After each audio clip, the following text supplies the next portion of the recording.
Hello po sa inyong lahat mga ka-crypto. Ako po si Pinoy Crypto Trader at sa video na ito ay atin pong pag-uusapan ang tungkol dito kay Ripple. Ayan, kung saan sabi dito ay XRP. Ayan, or Ripple recovers above 0.50 resistance. Ayan, naka-recover daw po siya sa market price na $0.50. Kaya dahil sa naka-recover ito ay meron daw pong tatlong possible outcomes. Yan, or tatlong posibleng mangyayari dito. At yan po ang ating pag-uusapan sa video na ito. Pero bago po tayo magpatuloy, ay nais ko po munang bigyang linaw ang aking disclaimer kung saan ang nilalaman po ng video na ito ay hindi po ito isang financial advice. For education and information purposes lamang po ang layunin nito. Maliban po dito ay nais ko na rin pong magbigay babala na wala pong kahit anumang group chat ang Pinoy Crypto Trader. Ayan, nabasag na po ng Ripple ang $0.50 na resistance. Ayan, i-check po natin yung ating trading chart. Ayan po, nandito po tayo sa daily chart time frame. Ayan, nakikita po natin ay ang daily chart, weekly chart time frame po pala ito. Ayan, lipat po tayo sa daily chart time frame. Ito naman po ang ating daily chart time frame kay Ripple. Ayan, ayusin lang natin siya.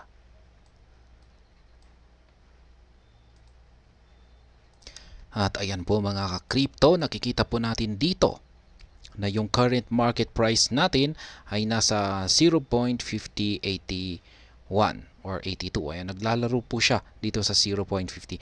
At nakikita po natin na ayan, tumagos po siya.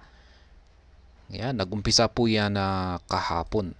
Yan, ito yung previous candlestick natin at nagsara po siya dito sa ibabaw ng 0.50 na resistance line natin dito. At ngayon ay nagpapatuloy po itong umakyat kasi nagkaroon tayo ng breakout. Yan, pwede po nating i-update po ito. Palitan po natin ito ng kulay red. Yan yung kinukulay, yung ginagamit ko pong color coding dito ay kung pag kulay red ay mga support line, kapag kulay green naman ay mga resistance line. Kaya yan, ito po yung sinasabi dito sa balita. Ayan, basag na po or naka-recover na po or nakakabawi na yan sa presyong 0.50 si Ripple or XRP. Ayan, malalaman natin yung tatlong mga possible outcomes na mangyayari dito. Ayan, si Ripple. Ano nga ba yung mga tatlong possible na mangyari dito? Magtutuloy-tuloy ba ito? Yan, or baka babalik ba sa ilalim? Ayan, or magko-consolidate ito. Yan po yung aking masasabi na posibleng pwedeng mangyari dito. Yan, sabi dito, for the first time since the Ripple victory in July, the XRP price has broken above the resistance line. What are the three possible outcomes for XRP?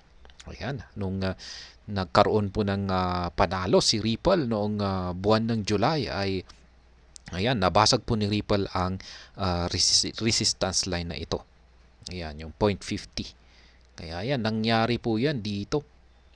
Ayan, mga July 13. Ayan, kitang-kita naman po natin yung napakalaking bullish candlestick na ito. Ayan, ito po. Ang laki. Dulot po yan ng pagkapanalo ni Ripple sa kanilang kaso. Yan, kay SEC. Yan, yung naglabas po yan, yung unang kaso po yan. Yan. Kaya, yan, umakyat po siya. Pero, yan, nung sinusubukan nitong magpatuloy na umakyat, pero nag-appeal po muli ang SEC. Ayan, kaya ayan, unti-unti po siyang bumalik dito sa ilalim ng 0.50. Ayan. Pero ngayon, kahapon lamang ay muli siyang nakabalik dito sa ibabaw ng 0.50. Kaya ayan, yung posibleng mangyari rito na nakikita ko rito ay pwede po siyang umakyat Ayan, hanggang dito pero ayan, may nakaharang po dito na isang matigas na resistance line dito sa 0.54. Ayan, pwedeng umakyat siya hanggang dito. Ayan, at susubukan niya talagang basagin ito. Mukhang mahihirapan po siya na basagin ito. Unless may nabuo talagang malakas na puwersa ang mga bullish para magtuloy-tuloy lamang o dadaanan niya ito. Pero sa tingin ko, dahil isa itong matigas na harang ay mukhang magsa-sideways siya dito sa ilalim. Yan, at susubukan niyang basagin kung kaya niyang basagin ito or hindi. Ngayon, kung hindi naman ay baka babalik siya. Yan, babalik siya sa pagbagsak. Yan, baka pwede rin na ganyan po siya. Aakyat lang siya pero babagsak din pala. Ayan, at saka or magko-consolidate siya lamang dito sa ibabaw ng 0.50 na support line natin.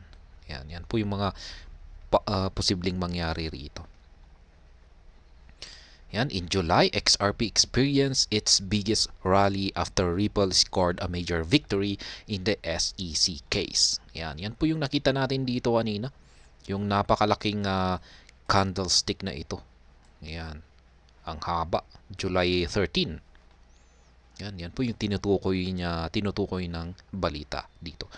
Yan na major victory ng Ripple. XRP yielded to mounting bearish pressure in the following weeks, dropping under a descending resistance line. Yan, XRP touched 0.90 after the historic win against SEC and then lost all the gains, falling to $0.45 on September 11. Ayan, bumagsak po siya ng hanggang $0.45 noong September 11. Ayan, ang pinakamataas naman na naabot nito ay ang $0.90. Ayan, tingnan natin. Ayan, halos ito po. Halos umakyat po siya dito. Halos malapit na po siya sa pangalawang resistance line natin dito. Ayan, na 0.94 po ito. 0. Mas mababa ng 0.93. Yan, 0.9379. Yan po yung kanyang inakyat. Tapos, ayan, mapapansin natin dito na pagkatapos niyan ay unti-unti po siyang bumagsak. At yan, ito naman po yung candlestick noong August 17. Ito po yung nagdulot ng pinakamababang presyo. At umabot naman po ito sa 0.42. Yan, base dito sa datos. Yan, datos ni Binance po ito. Ayan, 0.42. Ayan, pero ayon po dito sa balita ay $0.45. Ayan, September 11.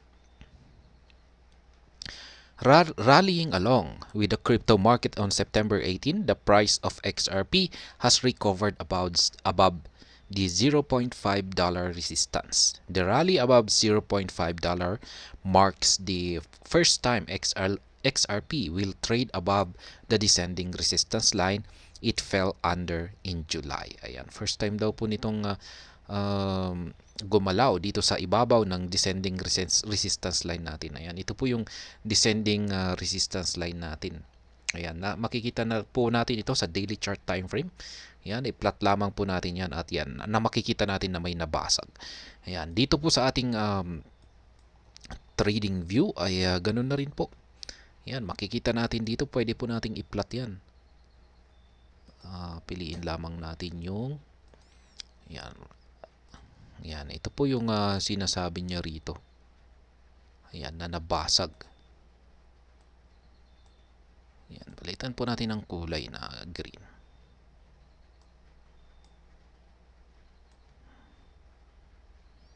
Ayan. Kita natin yung maraming mga rejections. Ayan, dyan. At nagkaroon po tayo ng breakout dito. Kaya ayan po.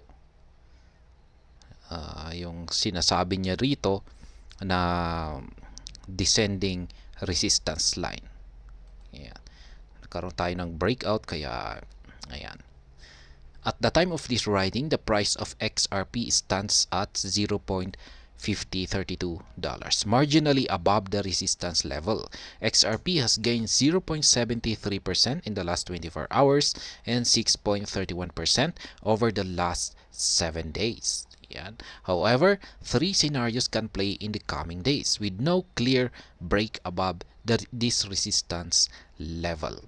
Ayan, tatlong scenarios or tatlong mga bagay ang pwede daw mangyari dito sa paparating na mga araw. Ayan, with no clear break above this resistance. Ayan. Posible nga itong umakyat kasi dito naman sa ating indicator, ayan, nag-uumpisa po siyang magpakita ng bullish signal. Lalong-lalo na kung pag ang nabuong QQE bar natin dito ay kulay blue. Ayan, at nagkaroon ng pagsang-ayon yung ating dalawang indicators dito. Ay mukhang aakyat nga ito. Pero yung masasabi ko ay kung aakyat ito ay medyo mahihirapan po siya na magpatuloy sa pag-akyat kung pag umabot po siya dito sa 0.54. Ayan, yung tatlo. Scenario 1, a bull run. Ayan, magkakaroon daw po ng bull run. Ayan, the $0.5 price level is considered a major support or resistance level for XRP. Ayan, may consider daw po na major support line ang 0.5 na ito. Ayan, 0.5. Pag major resistance line or support line ito, at kung ito yung nabasag ay talagang magre-resulta ito ng malaking galaw ng market price. Yan. Pero sa akin ay minor support line lamang po siya. Nandito sa 0.54 yung aking major resistance line. Ayan. However, XRP bulls must keep the coin price above $0.5 for this to happen. Ayan. If $0.5 is converted into a resistance line, then XRP could experience a short-term bull rally. Ayan, kung pag ang $0.5 na market price, ayan, ito po siya, ay sabi niya rito ay kung pag ito ay naging resistance level. Ayan, naging kulay green. Ibig sabihin ay yung current market price natin ay napunta dito sa kanyang ilalim. Ayan. Si XRP ay makaka-experience daw or makakaranas ng short-term bull rally. Ayan, short-term lamang, pansamantala. Siguro aakyat daw ito ng aakyat daw yung market price ni Ripple pero short term lamang. Yan. Ibig sabihin ay babalik din kaagad sa dati nitong pinanggalingang presyo. Ganyan po yung mangyayari raw. Yan. The popular XRP trader Universe 20 has predicted a rally to $1 for XRP if the bullish conditions hold. Ayan. Sabi daw dito ni Universe 20 ay kung pag nagpatuloy lamang daw ito, yan, sa kanyang bullish momentum na umaakyat, ay aabot daw ito sa presyong $1 or mahihit niya yung $1 na market price ni Ripple. At yan po yung talagang inaabangan ng lahat. Ayan, pero sa tingin ko ay may posibilidad po. Basta mabasag niya yung 0.5449 natin dito. Siyempre yung mga sumunod naman na meron pa tayong dalawa rito. Sabihin na natin isa dito sa 0.86 na major resistance line na kailangang basagin ni Ripple. Ayan. Dito naman tayo sa scenario 2. Ayan, or sa pangalawang posibleng mangyari dito kay Ripple, a strong bear market. If bear regains control of the XRP market and the dreaded death cross pattern is completed, XRP could suffer a major bear market for the rest of September. Yan po ang sabi rito. Pwede pong bumagsak si Ripple kung pag ang nangyari dito ay nagkaroon ng death cross pattern. Yan, kung pag sinabi po nating death cross pattern ay ito po yung mga moving averages na nagko-cross. Yan, kung pag nag-cross sila ay diyan po sila nagbibigay ng signal. Kung pag nag-cross ito na ng pataas na direction, ibig sabihin ay yung signal ay bull market. Kung pag pababa naman ay bear market. Yan, ito po yung mga moving averages na ginagamit nila. Yan, 21 uh, 21 exponential moving average at saka 200 exponential moving average. Yan. Lagay lamang po natin yan sa ating chart. Kung pag nag-cross daw yan, dead cross, yan ay sa pababang direction, ay ayan, magtutuloy-tuloy sa pagbagsak ang market price ni Ripple. Yan, ayon po dito kay isang crypto chartist na si Egrag ay babagsak daw po, yung kanyang prediction ay babagsak hanggang sa $0.43 si Ripple. Ayan, saan ba yung 43 natin? Hanggang dito. Ayan. Mga nandito po siya. Mga 0.43. Ayan, ito naman yung pangatlo. Consolidation continues. Ayan, kung pag consolidation ay parang nagsa-sideways lamang po siya. Ayan, maglalaro lang siya na ayan, taas, baba. Ayan, taas, baba na nagsa-sideways. Ayan, wala siyang trend. Hindi siya tuloy-tuloy na umaakyat or hindi po siya tuloy-tuloy na bumabagsak. Yan, nag-i-straight yung sideways ay horizontal yung kanyang kanyang trend direction. Yan, since the beginning of September, XRP has traded between the $0.47 and $0.5 range. Ayan, ngayong September po yan ay naglalaro yan sa pagitan. Ayan, naglalaro yung market price ni Ripple sa pagitan ng 0.47 at saka $0.5 na range. Ayan, makikita po natin yan na ayan nga, mula rito, nag-umpisa po rito. Ayan, nung nagkaroon ng pagbagsak si Ripple ay ayan, dito na po siya nag-umpisa na maglaro. Ayan, parang nagsa-sideways na rin po siya. Ayan, yung buong period na ito. Ayan. Breaking above the $0.5 puts XRP at a crossroads with no clear direction. However, the sentiment of the broader crypto market would play a part in determining whether XRP bulls or bears take control of the market. Yan, sabi rito ay kung pag nabasag daw yung $0.5 na ito ay no clear direction pa rin. Ayan, kung pag nabasag yung ito nga, nabasag niya yung ito 0.5 natin dito na dating resistance line kung saan ngayon ay support line na, ay wala raw tayong malinaw na direction kung saan patungo ang market price ni Ripple. Yan. Pero sa akin ay yan, posible po siyang umakyat pero hanggang dito lamang sa 0.54. Yan. Aakyat siya dito at susubukan niyang basagin yan. Kung hindi po niya kayang basagin yan, ay maaring magsa-sideways lamang siya dito sa ilalim or sa pagitan ng 0.54 na ito at saka 0.50 na ito na support line. Yan. Sa pagitan ng major resistance line na ito at minor support line na ito. Yan. Pwedeng maglalaro-laro lamang siya ng ganyan hanggang sa mayroong lumabas na siguro isang major event, yan, na may kinalaman dito or may kaugnayan kay Ripple. Ayan. At yan ang aking masasabi rito. At ayan ang tungkol dito sa balitang ito. Isa itong prediction para kay Ripple. Ayan. Mga 3 possible outcomes. At ayan. Hanggang dito na lamang po tayo sa video na ito. Sana po ay inyong nagustuhan ang aking paliwanag dito. Kung inyo po itong nagustuhan ay pakiclick lamang po ang like button nito. Para naman po sa mga bago lamang dito, kayo po ay aking inaanyayahan para mag-subscribe. Pakiclick na rin po ang bell icon nito dahil ito po ang siyang magsisilbing notification nito sa mga bago kong videos na akin pong ina-upload sa aking YouTube channel na ito. Marami pong salamat sa panonood. Ingat po tayo lagi at God bless po sa ating lahat.